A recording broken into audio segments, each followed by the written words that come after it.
de adorarmos juntos, através dos dízimos e ofertas.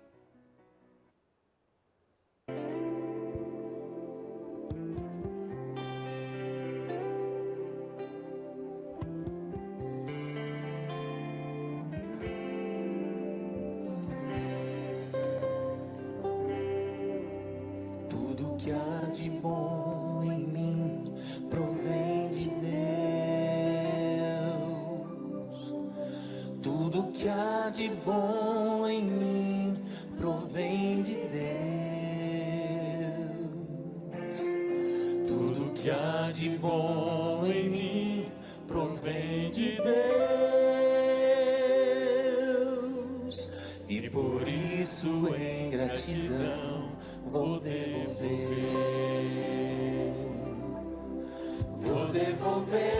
com meu louvor, devolver em adoração, vou devolver com minhas ofertas, enquanto forem de coração, vou devolver em meu serviço, enquanto fôlego existir, pois reconheço que tudo de bom provém de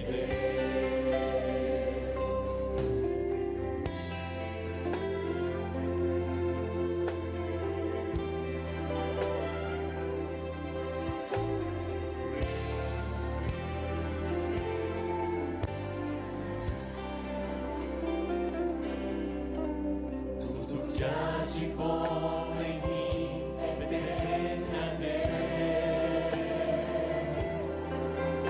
Tudo que há de bom em mim pertence a Deus.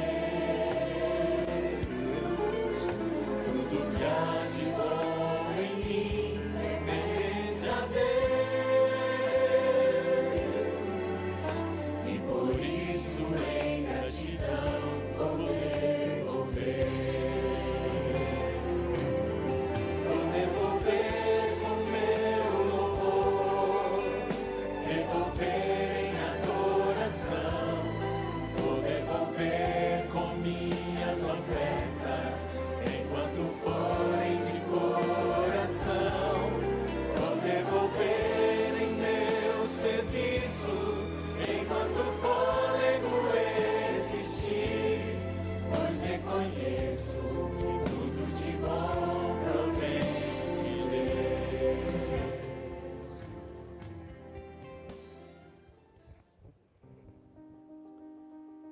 Vamos agradecer a oferta. Eterno Deus e Pai de amor, estamos aqui na Tua Santa Casa nesse momento, um lugar tão lindo, tão maravilhoso, e que o Senhor abençoe nós todos que estamos aqui. Viemos aqui, Senhor Deus, prestar um culto de louvor a Ti.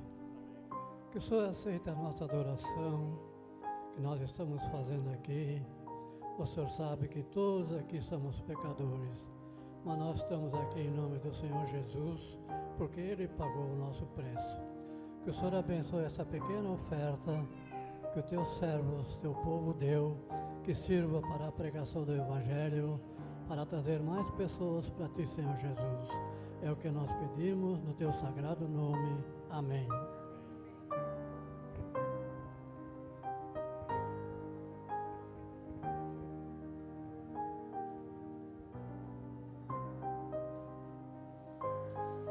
Que bom que nós estamos aqui para louvar e agradecer o nome do Senhor. E eu quero te convidar nesse momento a se colocar em pé, para que a gente possa declarar ao nosso Criador quão gratos somos por tudo que Ele faz por nós. Que nós possamos a cada dia louvar o nosso Senhor e Salvador e colocá-lo sempre nos nossos planos, a cada dia. E que mais do que isso, que a gente possa testemunhar esse amor tão grande que Ele tem por nós. Louvemos então. Todo ser que vive, louve o nome do Senhor. Toda criatura se derrame aos seus pés, ao som da sua voz.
nosso coração se alegra, né? Poder entoar esse louvor que tanto nos emociona e que faz com que a gente chegue um pouquinho mais perto do nosso Senhor.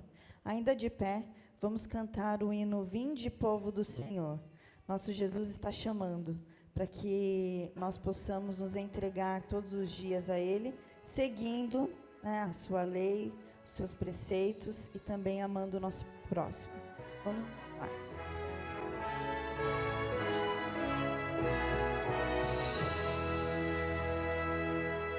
Vinde, povo do Senhor, adorai-o com louvor, ao sino exaltai, a Jesus, a Deus o Pai, e ao Espírito de luz, que em bondade nos conduz.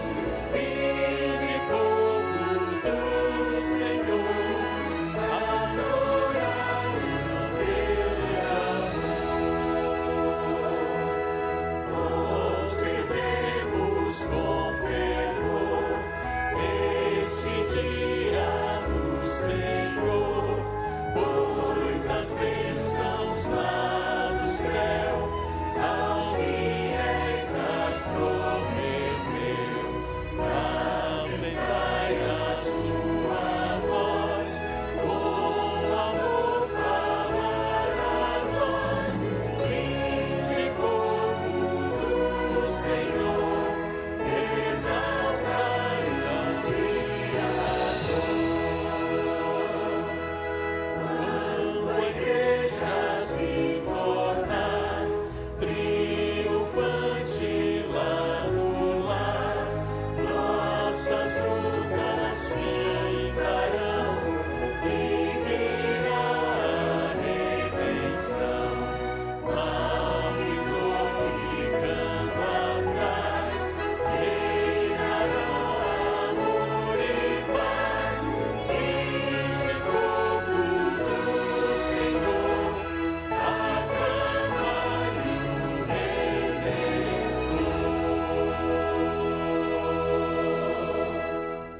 Amém. Amém? Quem puder, se coloque de joelhos para nós fazermos uma oração.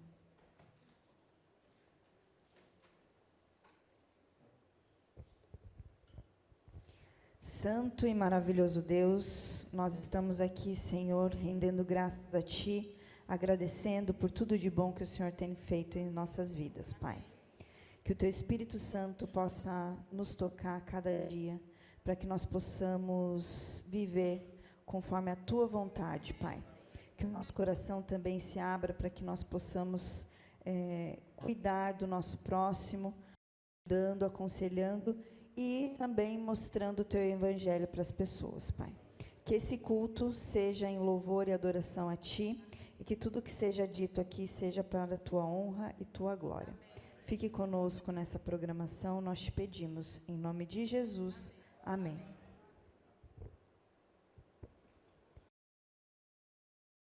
Bom dia, feliz sábado a todos.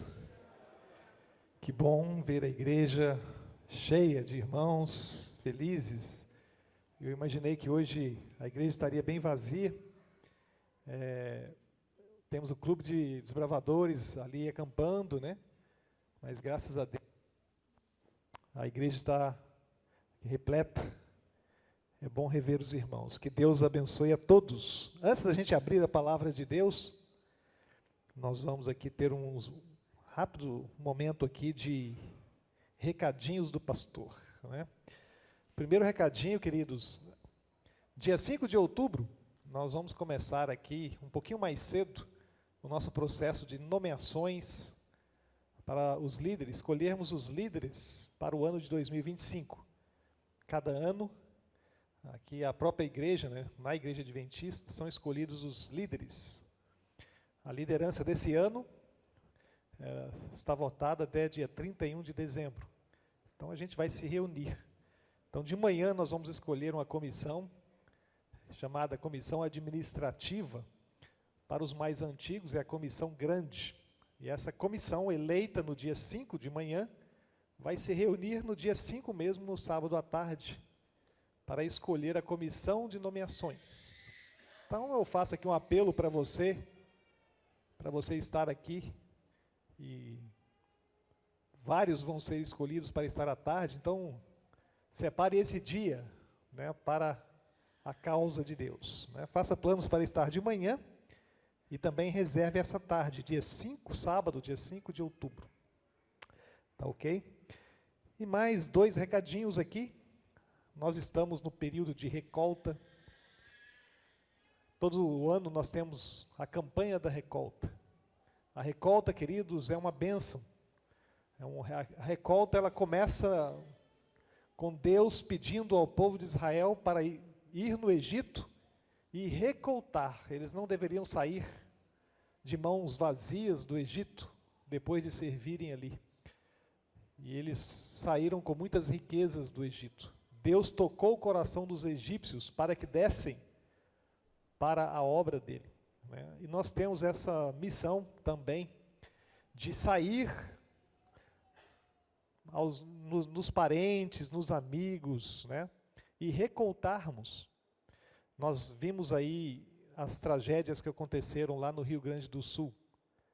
A ASA, aqui da Associação Catarinense, para onde vai os recursos da recolta, a ADRA também se envolveram, e houve muito investimento, e ainda tem muito investimento, né, de recursos da igreja. Então faço um apelo aqui. Nosso distrito, a igreja do Perequê, tem um alvo de mais ou menos R$ 1.500. Mas isso a igreja de Zimbros, que é metade da gente, sempre consegue todos os anos, né? Mas ainda a gente precisa aqui de recursos. Então faça planos para você separar uma oferta tua para a recolta, fora da tua oferta normal, né? Uma oferta de sacrifício para ajudar em assistência social. E também peça, né? Vá aos teus amigos, a empresários que você conhece, e peça ali uma doação. Eu tenho dificuldade de pedir, mas uma vez eu tinha um empresário que eu conhecia, eu falei, eu vou recoltar com esse empresário, né? Eu marquei com ele e fiquei ali conversando e rodeando, me preparando ali um momento para eu falar da recolta. Mas antes que eu falasse, ele falou assim, pastor, diga, o senhor veio aqui para quê, né? Qual o objetivo? Aí eu abri a recolta e eu pensei em pedir R$400 para ele, né? E ali conversando e eu rodeando para dizer o valor que faltava até mesmo para a igreja alcançar o nosso alvo. E ele falou assim, pastor, R$1.000 está bom? Eu falei, tá ótimo, né? Tá ótimo. E às vezes a gente fica com medo, né, de recoltar e de buscar, e eu não abri a boca, Deus foi usando a pessoa. Muitas pessoas querem doar, mas não sabem como. Tem recursos, querem doar uma causa, alguma coisa, mas a gente tem que dar oportunidade às pessoas, né? Então, faça um plano com Deus de recoltar, né? Às vezes as pessoas não têm recursos, têm poucos recursos. Lembra da viúva e da oferta de 2 moedinhas que a viúva deu e para Deus foi mais valiosa? Às vezes você pode recoltar também com pessoas de pouco recurso. Não importa o tanto que a pessoa dá, não importa a pessoa sentindo o privilégio de participar e ajudar, né? E por último, falamos aqui, todo sábado de manhã eu mando o quiz da Escola Sabatina, né, para você preencher ali.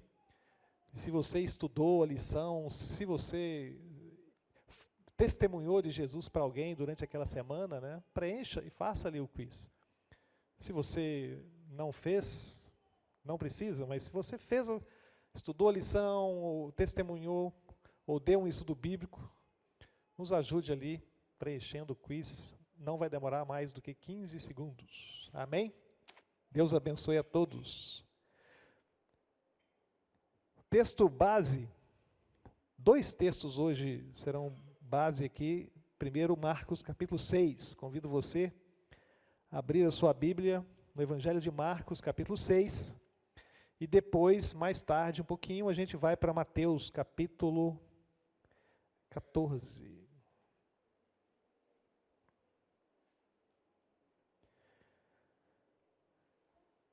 Mais um recadinho importante, acabei esquecendo. Neste mês de setembro, também fazemos assinaturas da lição da Escola Sabatina para 2025. Então aproveite esse mês de setembro. Amanhã a Casa Publicadora, aos domingos, está aberta até às 14 horas. Então não deixe, queridos, de comprar a lição para você, para os filhos, né? Às vezes a gente investe num celular de R$1.000, R$2.000, R$3.000, alguns a mais, e uma assinatura da lição está ali 30 e poucos, R$40, né? É uma bênção a lição da Escola Sabatina para a família, para os filhos.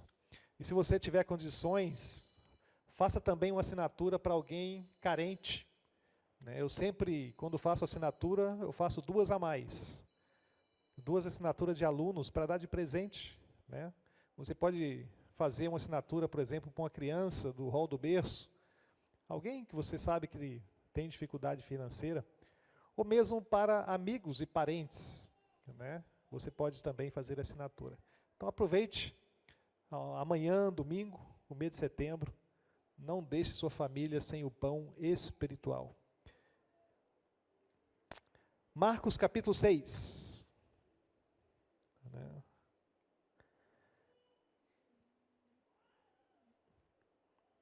Antes de lermos aqui, Jesus foi o maior evangelista que pisou nessa terra. E aqui ele estava no seu ministério, a toda força, indo de cidade em cidade, pregando o evangelho. E no capítulo 6, verso 7, está aí? Um minutinho. Aqui ele vai dizer que Jesus enviou os discípulos de 2 em 2 para pregar o evangelho. Chamou Jesus os 12 e passou a ensiná-los de 2 em 2, dando-lhes autoridade sobre os espíritos imundos. Oremos. Querido Deus, nosso Pai, obrigado por estarmos aqui na Tua casa e que Teu Espírito possa nos abençoar e que a Tua palavra nesse instante possa falar ao nosso coração e a influência do Teu Espírito, Senhor Deus, possa ser forte sobre nós. Desvie a nossa mente agora de tudo que é secular e que possamos aqui nos conectar de maneira especial contigo. Nós oramos agradecendo em nome de Jesus. Amém. Então Jesus envia os discípulos de 2 em 2. Esse é o método principal de Jesus, enviar as pessoas. Você não vai ver Deus enviando alguém sozinho. Normalmente, mesmo os profetas no Antigo Testamento tinham os seus auxiliares, que estavam sempre juntos, né? Elias tinha quem como parceiro ali? Isso, Eliseu. Isaías, todos eles. E aqui Jesus envia de 2 em 2 os discípulos, eram 12. Então foram 6 duplas. É muito importante, queridos, quando trabalharmos para Jesus, a gente fazer duplas missionárias, né? Sempre escolher alguém para trabalhar junto contigo. Pode ser o marido, a esposa, um filho, alguém que você tem mais afinidade também. E aqui Jesus envia, veja o verso 12. Então, saindo eles, pregavam ao povo que se arrependesse. Expeliam muitos demônios, curavam numerosos enfermos, ungindo-os com óleo. Os discípulos passaram uma semana ali, em êxtase. Tudo que eles viram Jesus fazer, agora eles saíram com a mesma autoridade. Jesus deu autoridade para eles. Mesmo Judas, o traidor no final, saiu ali com poder, pregando o evangelho, impactando a vida das pessoas, né? Curando pessoas através da oração e da unção. E eles voltaram empolgados. Se você passa aí para o verso 30 de Marcos 6, né? Ali os discípulos voltaram empolgados. Verso 30 diz assim: voltaram os apóstolos à presença de Jesus e lhe relataram tudo quanto haviam feito e ensinado. Aqui eles passaram uma semana testemunhando de Jesus. Está falhando aqui? Eles voltam e vão relatar para Jesus tudo o que fizeram. Jesus já sabia. Já sabia. A importância de conversar e orar com Deus, Deus sabe tudo. Né? Mas é importante de falar com Ele. E aqui eles relataram, e de repente eles ficam sabendo de uma notícia que vai deixá-los arrasados: a morte de João Batista. Jesus havia dito que João Batista era o maior de todos os profetas que já pisaram na terra. Agora eles escutam falar da morte trágica de João Batista. João Batista foi preso por Herodes. Herodes tinha medo de João Batista, mas a pedido da esposa, ele estava bêbado numa festa e todos ali, a esposa dele pediu a cabeça de João Batista numa bandeja. Na festa, Herodes falou, né, para a esposa e para a filha, né, peça o que quiser e eu te darei. Ela pediu a cabeça, a mãe disse para a filha, né, peça a cabeça de João Batista. Porque João Batista falou abertamente com Herodes que ele estava vivendo em pecado, com uma mulher que não pertencia a ele. Então a mulher tinha ódio de João Batista. Morreu tragicamente. Os discípulos, alguns dos discípulos de Jesus, foram discípulos de João Batista. Amavam João Batista. Então os discípulos, depois de uma semana empolgada, agora estavam decepcionados, esgotados, cansados, agitados. Como é possível Deus permitir que o maior dos profetas morra tragicamente, com sua cabeça numa bandeja, numa terrível festa? Como Jesus permitiu isso? Era a pergunta que vinha na cabeça dos discípulos. Aquela semana de empolgação passou, né? Então Jesus, entendendo isso, no verso 31, eu estou unindo essa história com os outros evangelhos que contam a mesma história, né? Mateus e Lucas. Verso 31, e ele, né, Jesus lhes disse: vinde repousar um pouco à parte, num lugar deserto, porque eles não tinham tempo nem para comer, visto serem numerosos os que iam e vinham. Eles tinham uma vida agitada. E agora Jesus entendia que eles precisavam descansar um pouco. Muitos iam e vinham. Então eles foram para um pequeno barco, entraram, né? Aqui no verso 32, então foram a sós no barco. Foram sós no barco, para um lugar solitário. Muitos, porém, os viram partir e, reconhecendo-os, correram para lá, a pé, de todas as cidades. Chegaram antes deles. Jesus queria descansar com os discípulos, mas ali já estava uma multidão esperando Jesus. E viram o barquinho indo. O ministério de Jesus foi agitado, muitas pessoas corriam atrás de Cristo por vários motivos. A maioria por algum benefício de cura, né? Cura de doenças. Mas alguns corriam atrás de Jesus por motivos espirituais. Jesus entrou em algumas cidades que ele não fez um milagre. E todos aceitaram ele. E todos aceitaram. Mas muitos tinham seus motivos. Mas ali estava uma grande multidão. No verso 34, se você continua acompanhando aí comigo, ao desembarcar, viu Jesus grande multidão. Compadeceu-se deles, porque eram como ovelhas que não têm pastor. E passou a ensinar-lhes muitas coisas. Em declinando a tarde, vieram os discípulos a Jesus e lhe disseram: é deserto este lugar, já avançada a hora. Despede-os para que, passando pelos campos ao redor e pelas aldeias, comprem para si o que comer. Porém, Jesus lhes respondeu: dai-lhes vós mesmos de comer.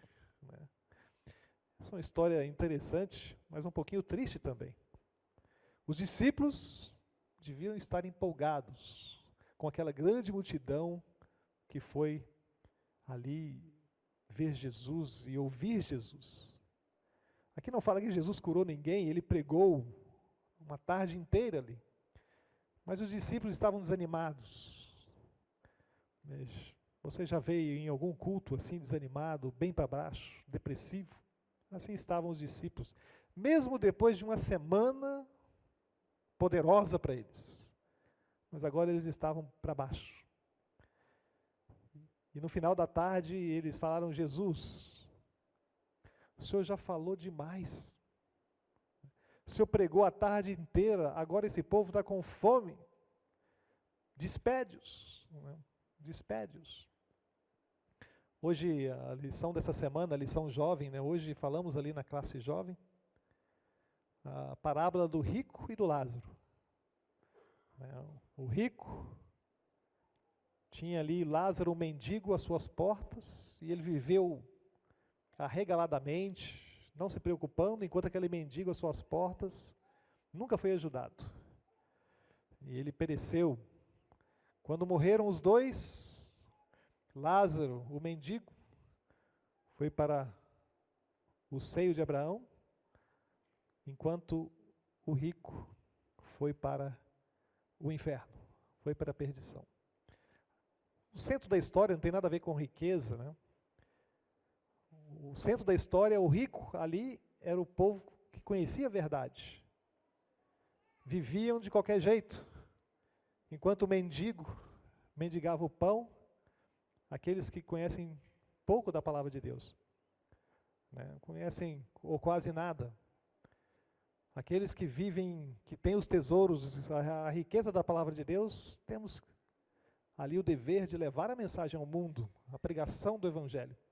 Não podemos permitir que as coisas da vida tirem. É um privilégio conhecer a palavra de Deus e ter as riquezas da Bíblia, mas não podemos ali negligenciar em ajudar aqueles que não conhecem a palavra de Deus.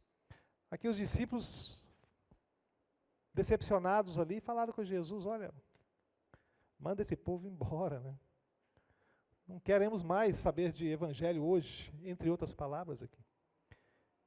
Muitos querem se alimentar da palavra de Deus, mas não estão dispostos a alimentar outros. Despede-os. Aqui Jesus, então, vai recolher ali entre os discípulos o que tinham, alguns pães e peixes, e vai multiplicar os pães e peixes. Fazer ali e alimentar aquela grande multidão. Mais um milagre, E novamente agora aquela multidão ficou eufórica. Nossa, esse é o que deveria vir ao mundo. Esse é o Messias que estamos esperando. Se colocarmos Jesus como rei de Israel, a gente não vai precisar nem trabalhar mais. Ele vai nos alimentar para sempre. E começaram a ver Jesus como o rei vindouro que iria trazer benefícios para eles.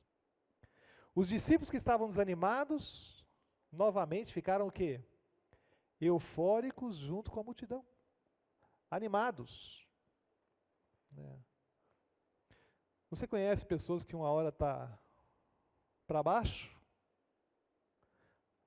passa um tempinho, está para cima. Depois está embaixo de novo. Pessoas... Um dia desse, a minha esposa, ela não gosta que eu fique fazendo exemplo dela aqui, Ela me perguntou assim: o que foi contigo? Você estava tão bem de manhã? Já estava eu lá, Aí eu falei com ela: eu sou bipolar. Eu sou bipolar. Bipolaridade, eu acho que é uma doença de quase toda a humanidade. Uma hora você está bem, outra hora você está mal. Parece que a gente precisa de uma estabilidade emocional. A palavra de Deus nos dá essa promessa, E aqui, queridos, Jesus então, o Evangelho de João, João diz assim: vendo, pois, os homens o sinal que fizera Jesus, disseram: este é verdadeiramente o profeta que deveria vir ao mundo. Sabendo, pois, Jesus que estavam para vir com o intuito de arrebatá-lo para o proclamarem rei, retirou-se novamente, sozinho, para o monte. Então a visão dos judeus é que esse Messias que viria, Israel estava sob o domínio romano, Roma dominava. Esse Messias que viria libertá-los do poder romano e colocar Israel e Jerusalém como a capital do mundo. E os judeus iriam reinar no mundo. Essa era a visão. Então, naquele momento, a euforia foi tão grande que eles tramaram ali, juntamente com os discípulos, e os discípulos foram na onda do povo. Finalmente, agora Jesus vai ser proclamado rei. E com certeza Judas tinha suas ambições, era um dos líderes daquele movimento, né? Sabe que muitos, eles imaginavam que o Messias iria resolver politicamente a situação. E muitos cristãos hoje acham que a política vai resolver os problemas do mundo, né? Muitas religiões se envolvem com política, pensando que a política vai resolver o problema. Muitos cristãos imaginam isso aí, que tudo vai ser resolvido de maneira política. E não vai, queridos. Política é só decepção. Eu não estou dizendo aqui que nós não devemos ter o nosso dever na questão de votar, na questão política, e alguns que foram chamados na questão até de participar. Política deve ter pessoas, a gente deve escolher pessoas de caráter, né? Não é fácil no meio, mas a gente tem esse dever de escolher pessoas que mais se aproximam ali dos princípios bíblicos que nós vivemos e defendemos. Mas não se iluda, a política não vai resolver nada. Se política resolvesse, Deus teria usado esse meio. Jesus: dê a César o que é de César, dê a Deus o que é de Deus. No final, direita e esquerda vão se unir contra o povo de Deus. E aqueles que muitos endeusaram vão ser os principais, os perseguidores. Então não se iluda com política, né? Não se iluda. É triste ver algumas pessoas se envolvendo em ativismo, e alguns estão até presos, sendo adventistas do sétimo dia. Se usássemos esse mesmo entusiasmo para pregar a Bíblia e levar Jesus para as pessoas, Jesus já teria voltado, né? Jesus já teria voltado.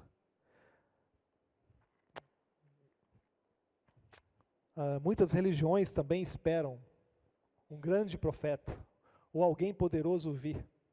O islamismo espera Jesus. Não sei se você sabia disso. Os islâmicos esperam Jesus, não como Deus, Salvador. Eles esperam Jesus como profeta. Quando Satanás personificar a volta de Jesus, esse povo já está aqui na mão dele, porque eles já esperam Jesus, né? Já esperam Jesus. O hinduísmo, eles esperam também o que eles chamam de Avatar Kalki, que vai obter a vitória final sobre o mal na Terra. O budismo aguarda a quinta reencarnação de Buda, Maitreya. Ele vai inaugurar uma nova era na Terra. Os zoroastras esperam o Salvador, Shaoxian. O judaísmo ainda espera o Messias, que já veio há 2000 anos atrás, mas eles estão esperando esse Messias até hoje, né? Todos miram a glória do rei vindouro, mas passaram por alto a cruz. A glória de Jesus na primeira vinda dele era uma coroa de espinhos, não a coroa real.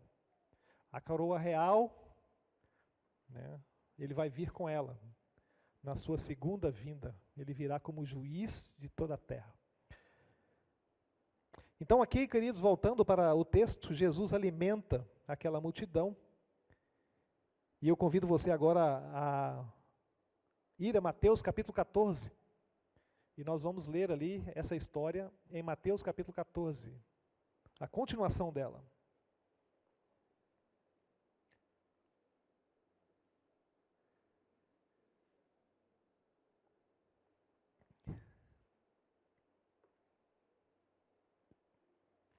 Evangelho de Mateus, capítulo 14.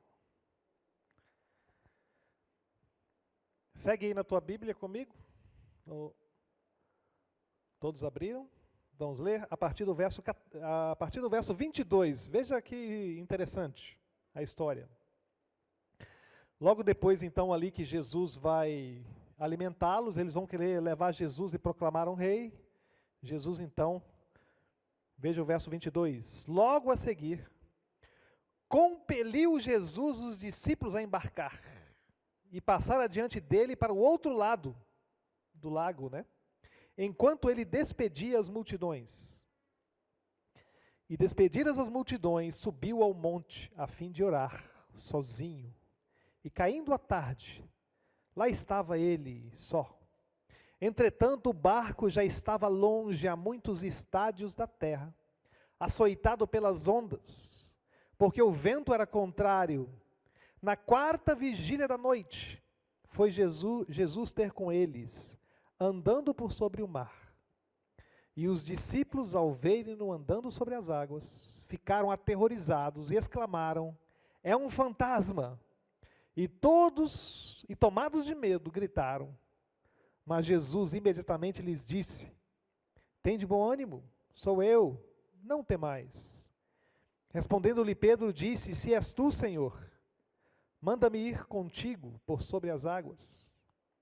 E ele disse: vem. E Pedro, descendo do barco, andou por sobre as águas e foi ter com Jesus. Reparando, porém, na força do vento, teve medo e, começando a submergir, gritou: salva-me, Senhor. E prontamente Jesus, estendendo a mão, tomou-o e lhe disse: homem de pequena fé, por que duvidaste? Subindo ambos no barco, cessou o vento, e os que estavam no barco adoraram, dizendo: verdadeiramente és filho de Deus. Né?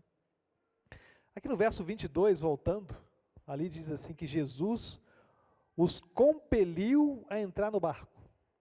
Quando Jesus viu ali a multidão, com o intuito de levá-lo para Jerusalém, proclamá-lo rei, não era o tempo ainda de Jesus, né, ir a Jerusalém. Na sua última entrada triunfal em Jerusalém, ele foi proclamado rei. Lembra que ele entra montado numa jumentinha, e Lázaro, que ele havia ressuscitado dias antes, vai puxando aquela jumentinha. Ali Jesus aceitou a adoração, não aceitou a coroação, mas a adoração e a proclamação. Mas aquele não era o momento, né? O diabo estava usando a multidão para estragar os planos de Jesus. Jesus, então, primeiro, compeliu os discípulos. O que é compelir? Né? O dicionário diz coagir, forçar, obrigar. Ou seja, Jesus falou com autoridade. Autoridade. Os discípulos entraram no barquinho contrariados, revoltados. De novo, empolgados, agora decepcionados de novo. Foram para baixo, mais uma vez. Não é? E aqui Jesus então vai despedir a multidão com autoridade. Acabou, todo mundo foi embora triste. Alguns até esqueceram, a maioria esqueceu do milagre do pão. E foram: olha, esse aí não é aquele que vira, não é aquele. Né? Saíram decepcionados, com a fé abalada, saem os discípulos daquela praia. No verso 23 diz ali: subiu ao monte a fim de orar sozinho. Caindo a tarde, lá estava ele só. Nos momentos difíceis você vê sempre Jesus orando, né? Nos momentos difíceis da vida, na solidão da vida, dos momentos que a gente passa com os problemas, né, só Deus pode ouvir o silêncio da nossa alma, né? É importante a gente abrir o coração a Deus e orar a Ele. E muitas vezes sozinho. E passamos por lutas na vida e às vezes nós estamos só. Temos que lembrar que Deus, Jesus também, muitas vezes estava só. E sozinho ele buscava a Deus, buscava força, né? E o verso 24 diz: o barco já estava longe, a muitos estádios da terra, açoitado pelas ondas, porque o vento era contrário. Aqui algo muito interessante, o barco já estava a muitos estádios. Um estádio naquela época media 200 metros aproximadamente. E o barco já estava a muitos estádios, né, talvez alguns quilômetros. Jesus, no monte de lá, ele via os discípulos passando, e aqui diz que o barco já estava açoitado pelas ondas. Ainda não tinha nem anoitecido quando eles foram empurrados por uma tempestade. Eles eram experientes pescadores, mas agora lutavam pela vida naquele barco. Um pastor uma vez me disse que visitou ali a região do Mar da Galileia, que na realidade era o Lago da Galileia, mas você vai ver Mateus chamando de mar, Lucas chamando de lago, porque na cultura hebraica não existe lago, para eles é mar, todo ajuntamento de águas é mar. Mas Lucas era grego, então ele fala lago, é só uma questão ali de uso da linguagem, né? E esse colega disse que uma vez passou uma tarde ali e que houve uma tempestade naquele lago, que ele lembrou dessa história, né? Que não foi uma chuvinha assim, uma tempestade normal, parece que o mundo estava desabando sobre aquela cidade, sobre aquele lago, né? Ficou o lago super agitado, e ele lembrou-se dessa história. E com certeza, essa tempestade que os discípulos passaram foi muito pior do que esse amigo viu. Experientes pescadores, né, que sabiam velejar, estavam ali com o barquinho quase afundando, e eles lutavam pela vida desesperadamente. As ondas, tudo era contrário, eles remavam para um lado, o vento virava e eles não saíam do lugar a noite toda, né? Agora, por que às vezes o que aconteceu? Jesus os tira da tranquilidade da praia e os envia para o meio de uma terrível tempestade, né? No Egito, Deus os envia para o Mar Vermelho. Ali o povo, à beira do mar, vai falar com Moisés. Por que que você nos tirou do Egito, aonde tinha comida, tinha tudo, e nos trouxe aqui para a beira dessa praia? O exército de Faraó está vindo atrás, o maior exército do mundo, né, e vamos morrer aqui na praia.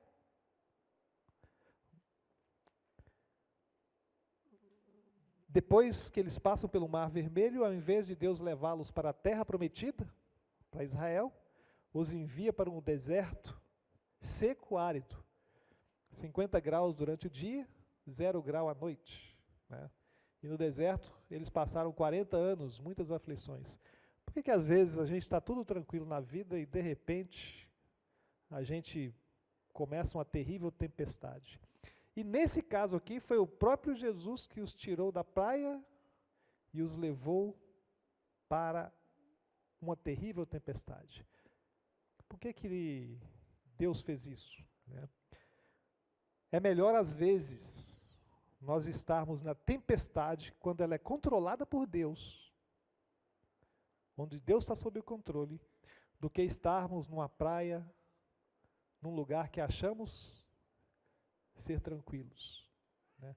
Aquela praia era a perdição dos discípulos, enquanto eles estavam salvos em meio à tempestade. Eles não se sentiam salvos na tempestade, mas Deus tinha eles nas mãos, né? Na praia eles estavam perdidos com os homens, Às vezes, tempestades vão se levantar, né? Marcos ali, quando ele narra a história, lá no capítulo 6, diz assim: do monte via Jesus os discípulos lutando com a terrível tempestade. Jesus estava ali orando pelos discípulos, para fortalecer os discípulos, para que a fé deles fosse fortalecida. Mas Jesus tinha os discípulos, né, diante dos olhos dele. Ele conseguia ver os discípulos na luta que eles estavam passando ali. E quando passamos terríveis problemas e tempestades na vida, Deus também está no seu santo monte, né, no seu trono, olhando para nós. Isso você pode ter certeza, né? Em meio às tempestades da vida, Deus não nos perde de vista. Mas é difícil entender os discípulos que trabalharam ali a semana inteira, dedicaram a vida, foram de 2 em 2, curaram pessoas, tinham poder para expulsar os demônios, dedicavam e, de repente, são enviados para dentro de uma grande tempestade. Tempestades, queridos, às vezes se levantam na vida. Como se levantam? Às vezes nós causamos as tempestades. Sim ou não? As nossas decisões que tomamos ao longo da vida, elas podem causar tempestades. E a maioria das nossas tempestades, nós causamos. Né? Nós causamos. Agora, tempestades podem ser causadas por Deus. Também. Mas o diabo também pode levantar tempestades, como levantou na história de Jó. E um dia vamos pregar aqui sobre Jó e suas tempestades. Né? Agora, tempestades, elas podem servir para bons propósitos, para, primeiro, nos corrigir. Lembra a tempestade que se levantou contra Jonas? Jonas estava fugindo de Deus. Deus permite uma grande tempestade para corrigi-lo e colocá-lo no trilho novamente. Às vezes está tudo certo, não tem problema nenhum, como é o caso de Jó, e grande tempestade se levanta. No final, Jó saiu fortalecido daquela experiência. Tempestades na nossa vida, nós não gostamos de passar, mas quando passamos, saímos fortalecidos. Né? E também, muitas vezes, sempre devemos refletir. Paulo passou muitas dificuldades. Ele conta em 2 Coríntios 11 assim: eu trabalho muito na pregação, tive muitas prisões e perigos de morte muitas vezes, 5 vezes recebi dos judeus 39 açoites, 3 vezes... Jesus recebeu uma vez 39 açoites, né, na cruz ali. Paulo recebeu 5 vezes aqui.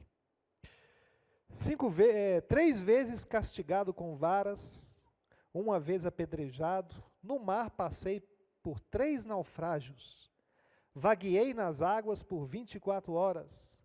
Viajando enfrentei perigo nos rios, perigo de ladrões, perigo entre os patriotas, perigo entre os gentios, perigos na cidade, perigos no deserto, no mar, entre falsos irmãos, em trabalhos, em fadigas, em vigílias e jejum, e muitas vezes passei fome, sede, frio e nudez. Em meio a todos esses sofrimentos externos, há o que me pesa mais sobre mim todos os dias, que é a preocupação com todas as igrejas de Deus. Né? Muitas aflições Paulo passou, e todos os discípulos pagaram com a vida, né, por pregar o Evangelho, exceto João, que viveu e morreu na velhice. Todos pagaram. E você vê os profetas do Antigo Testamento, os sofrimentos, as aflições. Né? Jeremias, ele clama no seu livro, né? Senhor, o Senhor me enganou. Eu achei que eu ia ser chamado para ser um profeta e tudo ia ser maravilha. Agora só sofrimento, dor e luta. O Senhor me enganou. E ele fala: o pior é que eu não posso nem sair de agora, porque isso está ardendo no meu coração. Arde no meu coração a tua palavra. Então ele continuou firme ali. Os 3 amigos de Daniel foram parar onde? Na fornalha de fogo. E ali eles foram libertos.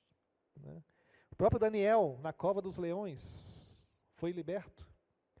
Mas João Batista, o maior dos profetas, não foi liberto. Paulo passou por muitas dificuldades aqui e foi liberto. Mas no final, a sua última tempestade, ele teve a sua cabeça decapitada. A sua última tempestade. Mas, esses que passaram grandes tempestades, Jesus, Deus estava no barco com eles. Eles depositaram ali a sua vida, foram fiéis até a morte, e receberão a coroa da vida, Como podemos, às vezes, estar ao lado de Cristo e enfrentar ventos contrários, às vezes tudo dá errado, problemas na família, no casamento, filhos, tribulações no trabalho, nas finanças, às vezes morte de alguém querido, repentinamente. Às vezes nós oramos e não escutamos a voz de Deus, é só um silêncio, E o silêncio de Deus é um mistério para nós. Verso 25 diz assim: Jesus então foi ter com eles na 4ª vigília da noite. Na 4ª vigília. Eles marcavam o tempo por vigílias. De 6 às 9 da noite era a primeira vigília, de 9 à meia-noite a segunda vigília, de meia-noite às 3 da manhã a terceira vigília, e de 3 às 6 da manhã, próximo ao nascer do sol, era a 4ª vigília. Então eles saíram no meio de uma tempestade à tarde, ficaram na tempestade lutando pela vida até de madrugada, próximo ao nascer do sol, mas ainda estava escuro, quando Jesus vai ter com eles, andando sobre as águas. Eles passaram ali, queridos, de 9 a 12 horas, lutando, até que chegaram a um ponto que não aguentaram mais. Chegou a um ponto que praticamente eles se entregaram, eles entenderam que não tinha mais o que fazer. O barquinho já devia estar lotado de água, não conseguiam tirar mais. Estavam a ponto de sucumbir. E sabiam que não saíam do lugar a noite inteira. Eles estavam exaustos, não iam aguentar nadar até a praia. Então, naquele momento, onde eles perderam a esperança, Jesus aparece. Deus se revela de maneira estranha, muitas vezes. Ali Jesus se revelou andando sobre as águas. Muitas vezes Deus pode se revelar em momentos tranquilos da vida, mas muitas vezes Deus se revela em meio às tempestades que nós passamos. Verso 26, e os discípulos, ao verem-no andando sobre as águas, ficaram aterrorizados e exclamaram: é um fantasma! E tomados de medo, gritaram. Imagina aquela cena, escuridão total, trevas, e de vez em quando um relâmpago clareava tudo. E num desses relâmpagos, eles veem rapidamente alguém vindo, andando sobre as águas. Sabendo eles que iriam morrer. A morte eles esperavam ali, naquele momento. E eles veem alguém andando sobre as águas, vestido de branco. Não pensaram naquele momento que era Jesus. E eles gritaram, achando que era quem? Um fantasma. Qual dos discípulos gritou primeiro? Eu imagino que era Tomé, homem de pouca fé, Deve ter falado assim: nós estamos aqui, já vamos morrer, já vem a morte nos buscar. E eles gritaram aterrorizados. Sempre tem um que é mais desesperado do que o outro. E Tomé aqui, os discípulos gritaram, né? Aqui diz, nessa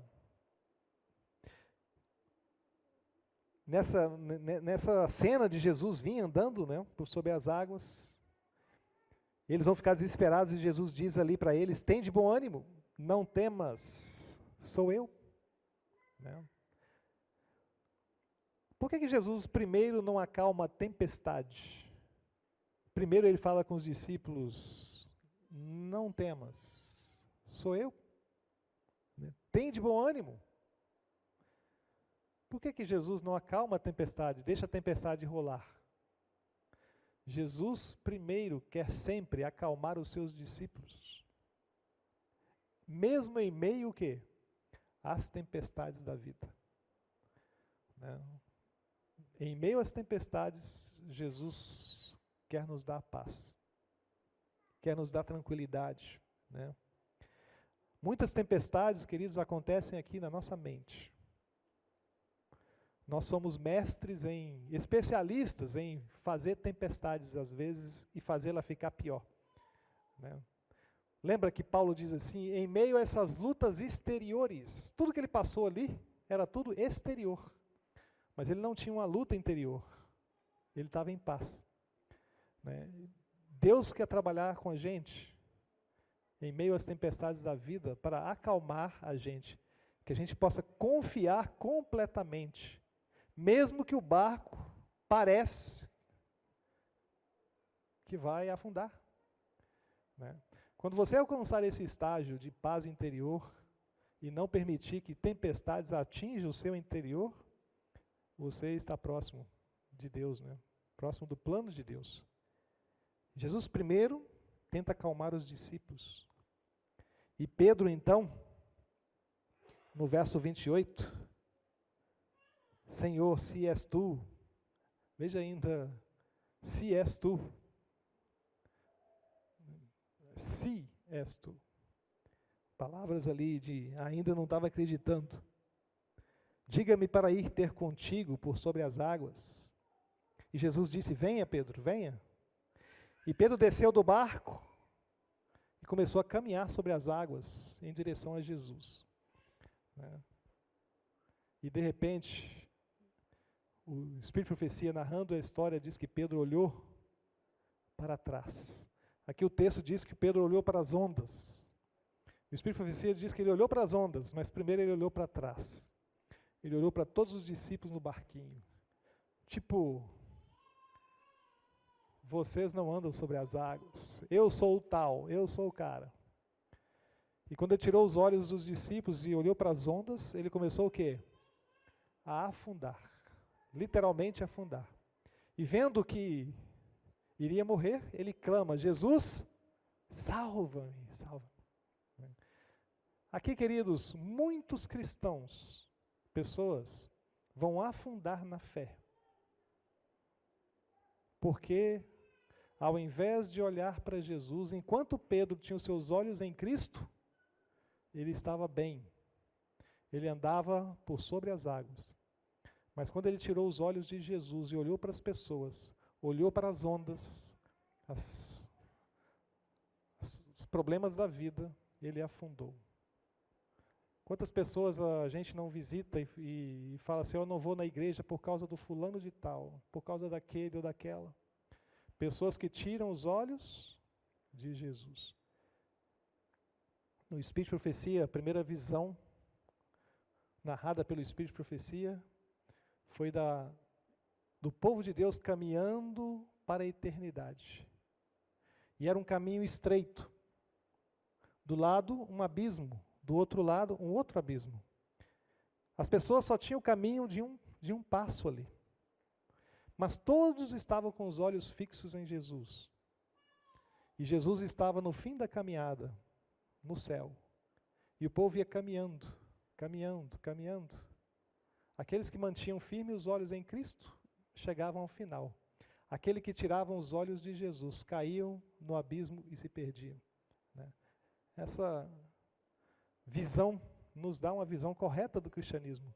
Nunca olhe para as pessoas, nunca olhe para o pastor, né? Ou para líderes. Olhe para a Bíblia, para o Evangelho e para Jesus, né? E você vai até o final da caminhada, né? Pedro grita, salva-me, e Jesus então, né, o levanta pela mão, eles entram no barco e eles adoram a Jesus, né? Quem é este? Numa outra evangelho diz, quem é este que até os ventos lhe obedecem? Ao entrar no barco, há uma bonança, a tempestade cessa, né? E os discípulos dizem, verdadeiramente és o Filho de Deus, né? Que Deus abençoe você. Que Jesus seja realmente o Filho de Deus para você, o Criador do céu e da terra, que está do alto monte, do seu santo trono, vendo tudo que passa com você, assim como Jesus estava ali naquele monte reparando os discípulos na tempestade. Crê que Deus está no controle da sua vida e que em meio às tempestades que você passou, passa e passará, Deus estará no controle, se você o convidar para ser aquele que vai estar ao leme da sua vida. Amém? Que Deus abençoe você. Que as tempestades possam ajudar você, quando elas virem. Não é se elas virem, tempestades virão na nossa vida. Mas você possa ter certeza que Deus está sempre contigo. Nós vamos cantar o hino de número 186 do Inário Adventista. E eu convido você a ficar em pé e os cantores para nos ajudarem aqui. E terminaremos com uma oração.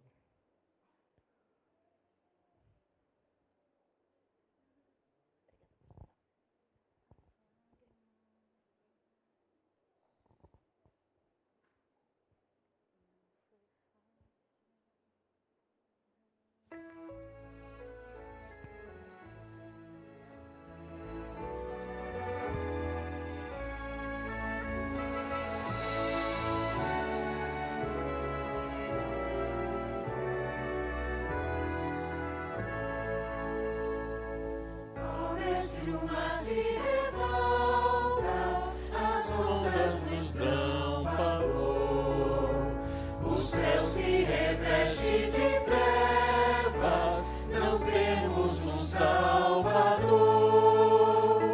Mestre, estamos morrendo, podes assim dormir, cercada ao vento dos ventos, já prestes a submergir. As ondas atêm ao meu mandar sossegai. Que seja este revolto mar, a ira dos homens, o gênio do mal. As águas não podem a naufragar, que leva o Senhor do céu e mar. Todos ouvem o meu mandar, sossegai, sossegai, convosco estou para vos salvar, sim, sossegai. Mestre, na minha tristeza, estou quase a sucumbir, a dor que perturba minha alma, eu peço-te, vem banir. De ondas do mar que me encobrem e me farás cair. Preso sem ti, ó meu mestre, vem logo, vem me acudir. As ondas atêm ao meu mandar, sossegai.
louvemos.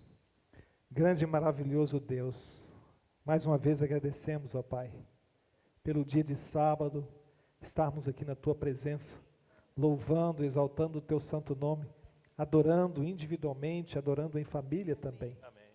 Senhor, saímos aqui nessa manhã, que o Senhor possa abençoar de maneira especial cada um aqui, Senhor. Amém. Abençoe nossa família, nossa vida, e que possamos sair daqui cheios do Teu Espírito Santo, Amém. na certeza que o Senhor está ao leme da nossa embarcação. Amém.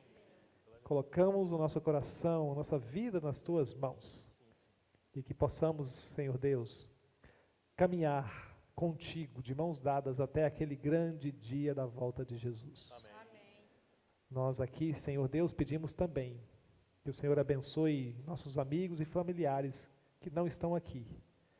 Aqueles que estão passando por problemas, por lutas, por tempestades, que todos possamos ter a certeza que o Senhor está ao leme. Amém. Agora acompanha-nos de volta aos nossos lares na Tua proteção. Oramos agradecendo em nome de Jesus. Amém. Deus abençoe a todos, queridos. Amanhã o culto, 7h30, né? 7h15 ou 7h30? 7h15. Deus abençoe a todos.